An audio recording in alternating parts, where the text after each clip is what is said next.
Bonjour Dora. Bonjour. Tu as fait une expérience de la psychanalyse qui certainement t'a fait faire des découvertes. Peut-être qu'il y a eu des surprises, des choses dont tu aimerais nous faire part. Alors soit au cours effectivement de ta psychanalyse, soit peut-être au niveau d'un contrôle analytique, et qui peut-être a changé des choses dans ta pratique professionnelle. Il me semble que c'est de ce point-là que tu souhaitais nous parler. Oui, effectivement, c'est avec la psychanalyse que j'ai réalisé quelque chose qui a eu des effets directs dans ma pratique auprès des enfants.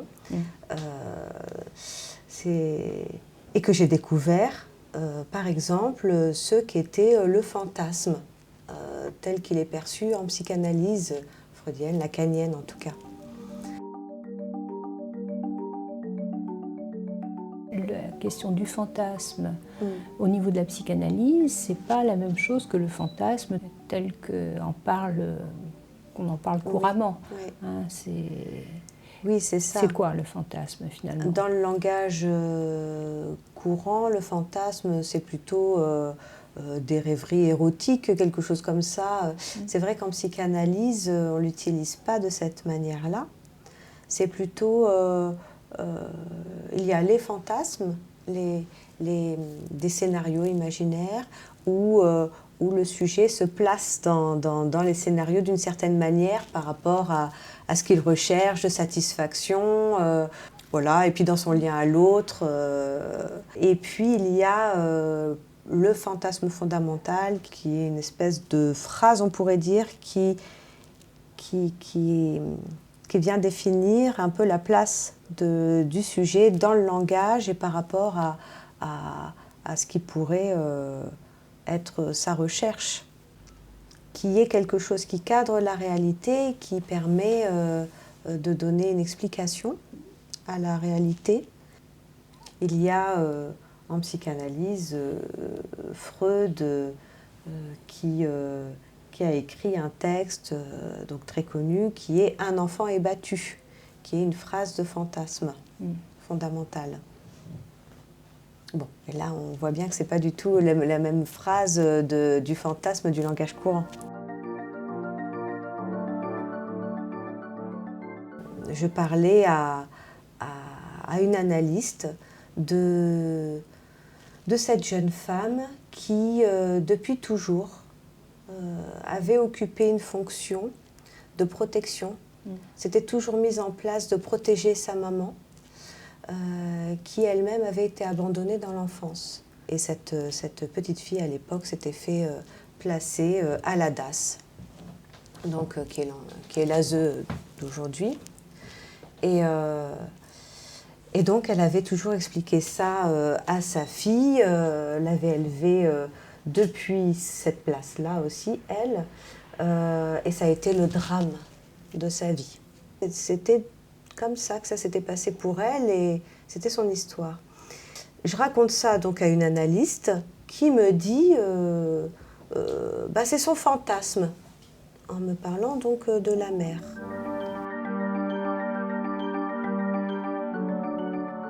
Le fantasme, ce serait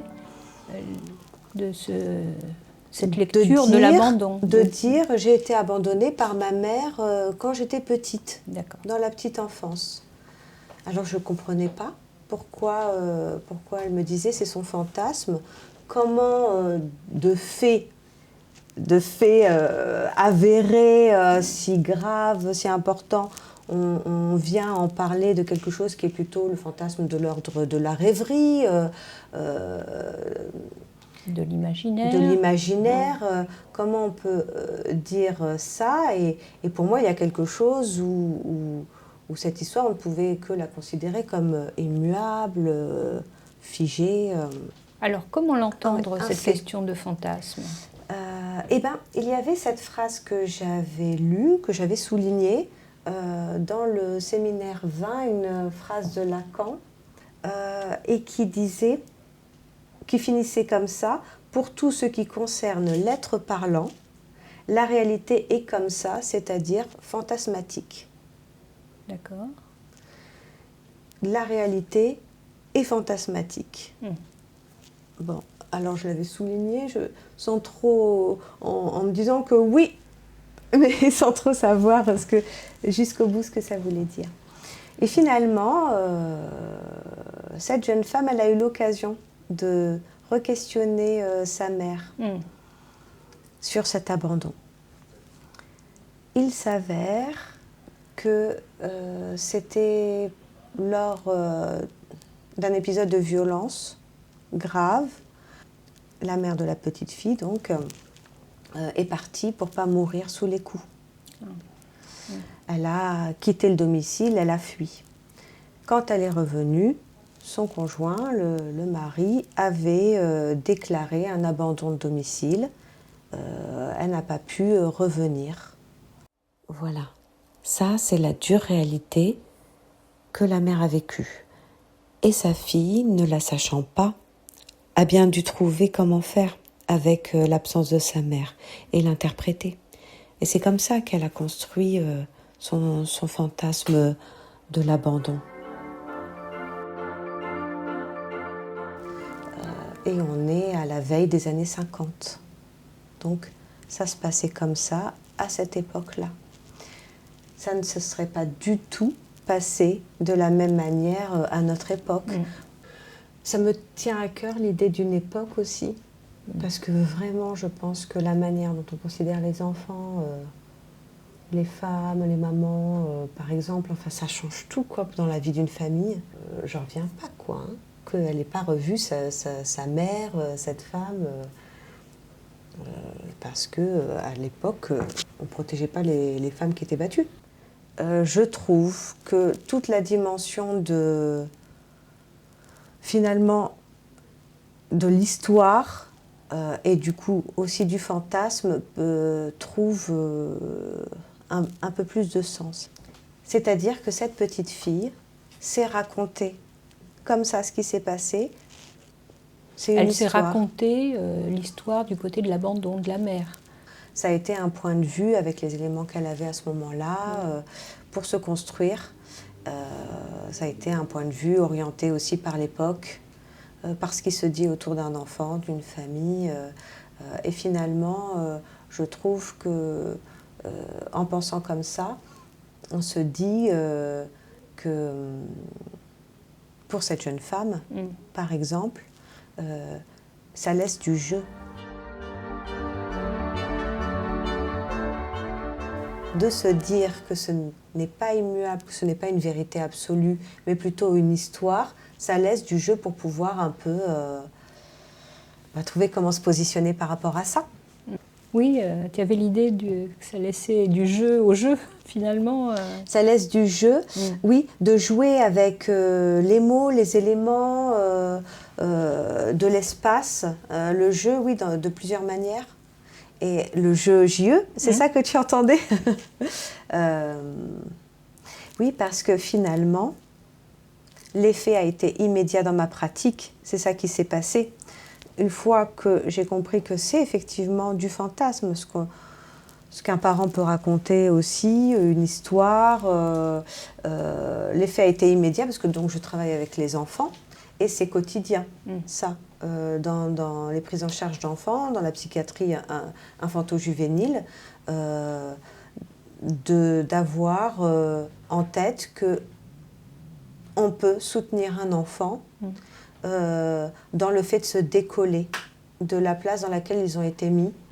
Ça laisse la place pour qu'eux ils puissent se positionner un peu et puis dire je, effectivement, jouer avec tout ça, se décaler et eux inventer à partir de ce décalage.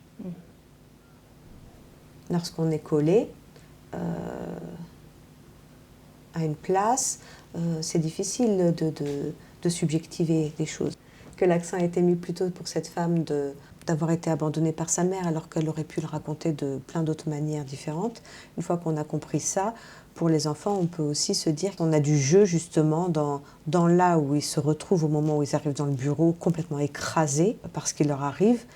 Pouvoir dire à quelqu'un, à un enfant, souvent il se met à cette place-là ou qu'il répond toujours de telle manière. ça peut être déjà une première façon de voir que c'est un point de vue, une façon de se placer. C'est aussi ce qui, moi, m'aide à réfléchir à la dimension de la vérité, d'une destinée ou de choses qui seraient tracées, pas du tout.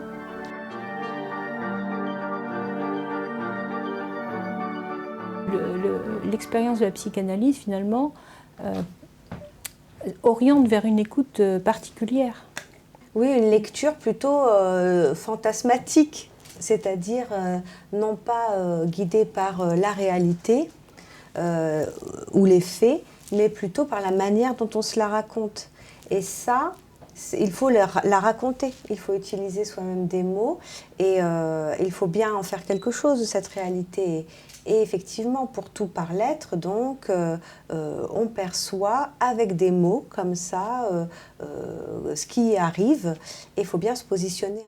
Si on part du principe que la manière dont on comprend les choses est fantasmatique, dans ce cas-là, on peut vraiment s'asseoir et écouter quelqu'un quand on est orienté par la psychanalyse avec tout ce qu'il raconte. Voir comment il avance dans les signifiants, dans les termes, aussi saisir qu'il s'agit d'histoire, de son histoire et d'histoire. Et c'est vrai que c'est une écoute qui est différente que si on cherche la vérité, s'intéresser à ce qu'il dit, lui. Oui, ses mots à lui. Oui, ses mots à lui. Ses inventions, ses créations, à partir du langage de l'autre, oui, trouver celui qui est au plus près de ce qui peut être pour soi. Peut-être quelque chose comme ça. Le mot de l'autre, oui, il aliène un peu. Mais on peut s'en servir. On peut s'y identifier, en faire un moteur, et puis aussi, bon, peut-être, ça reste quand même quelque chose qui vient de l'autre, effectivement. Bon, peut-être qu'il y a un chemin à faire, oui, pour les enfants, pour les ados, pour les adultes.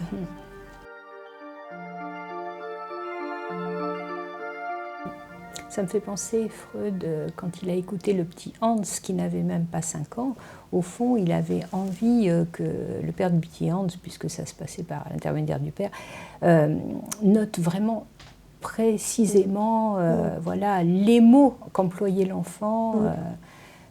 Donc il donnait déjà cette indication sur les mots qu'emploierait l'enfant ne sont pas les mêmes que ceux qu'auraient dit les parents. Et voilà, ce décalage était déjà là. Oui, tout à fait. Qu'ils ne soient pas les énoncés repris par... dit des autres et repris nécessairement. Alors il en faut. Mais que le psy soit sensible à ses énonciations propres, à ce qui va le définir, lui, pour avancer. Hans, par exemple, nous a beaucoup intéressés. Je participe à un groupe de travail, à plusieurs, qui s'appelle le CEREDA. Et donc on étudie des textes théoriques fondamentaux à la lumière de notre siècle, avec des problématiques très actuelles, des thèmes très actuels. Et puis au moment de fonder le CEREDA dans notre ville, il a été question de lui trouver un nom. Ça a été important pour nous de chercher un nom qui soit une production justement d'un enfant, une invention. Et c'est le petit Hans qui nous a inspiré, ce petit garçon-là, qui avait plein d'amis imaginaires. Et un des enfants imaginaires, il lui a trouvé un nom. Et c'est ce nom-là que nous avons donné au CEREDA, donc il s'appelle Lodi. Lodi. L'enfant imaginaire préféré du petit Hans. Avant de dormir, Hans confie à son père son interaction avec Grete, son enfant imaginaire, et mentionne en avoir d'autres qu'il place un peu partout dans la maison, tout en exprimant de suite des sentiments contradictoires sur le souhait d'avoir des enfants. On n'y comprend rien. La conversation se poursuit ainsi. Le père. T'es-tu toujours imaginé que Bertha, Olga et les autres étaient tes enfants? Oui. Franzel, Fritz et aussi Paul. Élodie, un nom de jeune fille imaginaire, son enfant préféré, dont il parle le plus souvent. Comment es-tu tombée sur le nom de Lodi? Aucune petite fille ne porte ce nom. Plutôt Lottie peut-être. Oh non, Lodi, je ne sais pas, mais c'est tout de même un joli nom. Le père. Veux-tu peut-être dire un chocolodi? Non, un safalodi, parce que j'aime tant manger des saucisses et aussi du salami. Dis, un safalodi ne ressemble-t-il pas à un lumpf? Si, le petit Hans. De quoi donc un lumpf a-t-il l'air? Noir. Tu sais, montrant les sourcils et la moustache, comme ça et comme ça, à son père.